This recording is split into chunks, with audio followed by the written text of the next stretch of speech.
স্বাগতম বন্ধুরা, আমি সামিরা ইসলাম আপনাদের সাথে আজকের বৃষ্টি খবর নিয়ে এসেছি। চলেন দেখি ঢাকা শহরের আজকের বৃষ্টি খবর। বন্ধুরা, এখন আমরা আছি ঢাকার এই ভাঙা রাস্তায়, যেখানে একটু বৃষ্টি হলেই এমন অবস্থা। ও মা, আপনি তো পড়ে গেলেন। আজকের বৃষ্টিতে ঢাকার রাস্তার অবস্থা খুবই খারাপ। এই ভাঙা রাস্তায় চলতেও বিপজ্জনক, পানি গর্ত আর কিছু নয়। আজকে সারাদিন বৃষ্টি নামবে বলে জানিয়েছে আবহাওয়া অধিদপ্তর।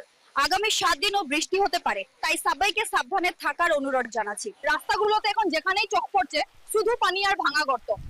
এখানে একটা গাড়ি আটকে গেছে, এরকম অবস্থায় চলার মতো কোনো পরিস্থিতি নেই। আপনি এই অবস্থায় রাস্তায় চলতে পারছেন না? রাস্তার অবস্থা খুব খারাপ। বৃষ্টি চলতেই থাকবে আরো কিছুদিন। আবহাওয়া অধিদপ্তর জানিয়েছে সতর্ক থাকা দরকার। বৃষ্টির জন্য রাস্তা পানি দিয়ে ভরে গেছে, মানুষ চলার জন্য খুব কষ্ট করতেছে, কিন্তু সরকারের দিকে কোনো কাজ